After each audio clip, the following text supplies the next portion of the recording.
I am studying 6th standard. Today is biology activity about herb, shrubs and trees. Herb. Herb is a small plant with green stem and wood. Herb do not grow than more feet.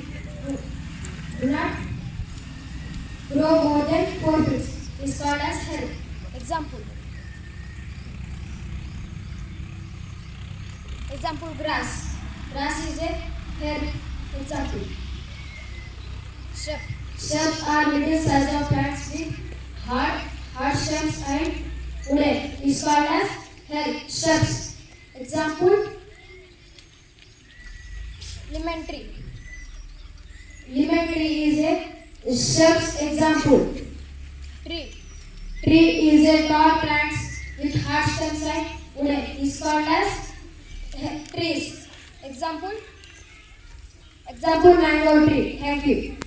My name is Gultan. I am studying 6th standard. Today is biology activity. When we planted seed inside of the soil, after 2 or 3 days, seed will be developed to young structures.